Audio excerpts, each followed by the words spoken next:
Hello viewers, আসসালামু আলাইকুম। এটা হচ্ছে আমার ফেস। আজকে আমার ফেজে এই নতুন ভিডিওটা দিব। আর এই ভিডিওতে আমার মূল কথা হচ্ছে যে ঝর্ণা আর পাহাড় নিয়ে। যারা ঝর্ণায় যেতে চান তারা এই মাসের মধ্যে ঝর্ণা দেখে ফেলেন, কারণ ঝর্ণার পানি শুকিয়ে গেলে আর ঝর্ণা দেখে আপনি সৌন্দর্য উপভোগ করতে পারবেন না। এই মাস পর থেকে মানুষ শুধু পাহাড়ে যাবে, পাহাড় সামিট দিবে, ঝর্ণাতে আর যাবে না, কারণ ঝর্ণার পানি এখন কমে যাবে।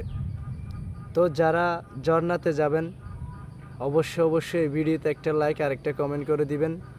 আর যারা পাহাড়ে যাবেন তারা পাহাড়ের জন্য একটা লাইক আর একটা কমেন্ট করে দিবেন। ইনশাল্লাহ চেষ্টা করব যে যেদিকেই বলে সেদিকে নিয়ে যাওয়ার জন্য।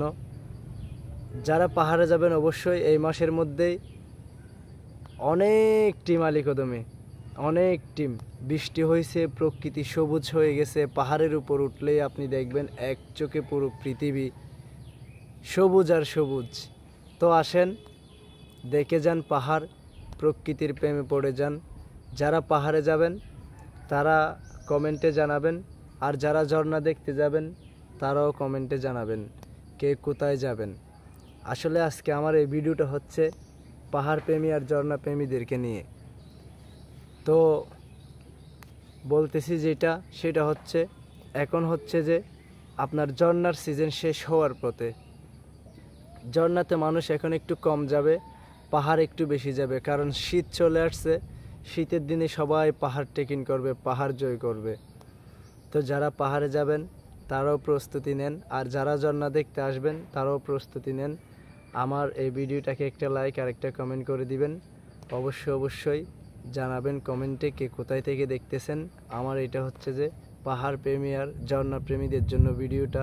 যারা যেখানেই যাবেন, এই যে যেমন এভাবে আপনি পাহাড়ে বসে থাকেন, সব কিছু পাহাড় আর পাহাড়।